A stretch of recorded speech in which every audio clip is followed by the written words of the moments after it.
Hello, this is Kristen Lee with Jalopnik, and today I'm going to be showing you 5 things about the very futuristic but also very cramped BMW i8.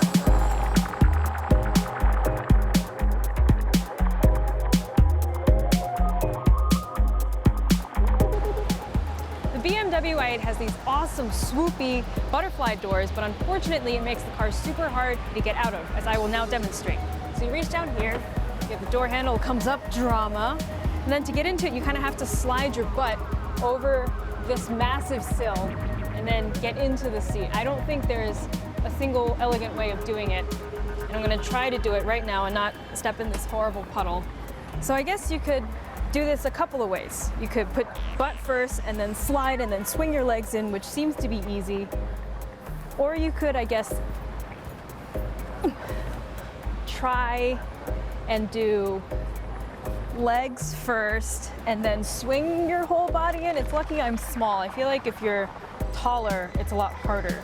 And similarly, to get out, if you're wearing like a skirt or a dress or something, there's no modesty. So you have to kind of swing your leg over and then like climb out and pray to God that the steering wheel doesn't hit you in the knees and knock you back in.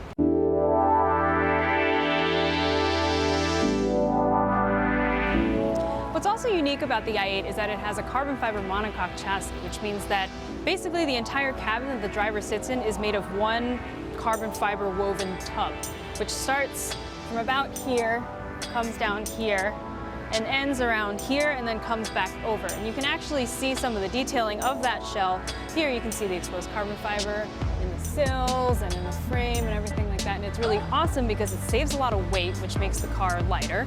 And it's very, very strong, and it makes the ride very, very stiff because there's not a lot of other stress points for the vibration to go.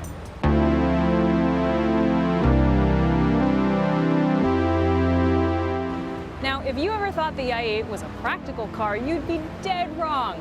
This car is the last thing in the name of practicality, and I will show it to you right now. Here's the trunk. It's back here under this nice big piece of glass. And because the engine is also back here, there's not a whole lot of room for your stuff. And there's no room up there because the motors are up there and you can't open it in the front.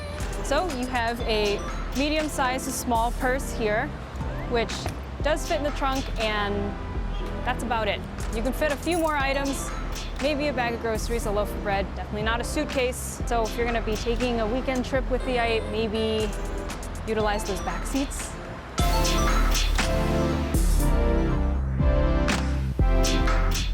A hybrid powertrain is also what makes the BMW i8 extremely special, because in the middle it has a 1.5-liter turbocharged 3-cylinder, and it also has electric motors that help that 3-cylinder along.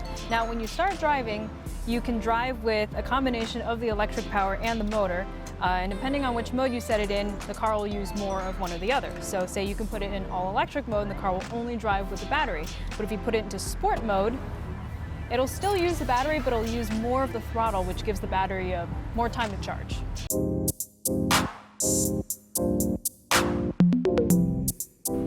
Hello from the back seat of the i8 Coupe, where I have been stuffed unceremoniously. And actually, there are little seatbelts back here for, your little half passengers. But it's actually important that I'm back here. It's important that these seats exist at all because the i8 is technically a mid-engine car. The engine is behind these seats and in front of the rear axle, making this a 2+2 mid-engine coupe. Now, the only other car that is on sale today, it's also the same, is the Lotus Evora, which means that the i8 is basically the Lotus Evora of the future.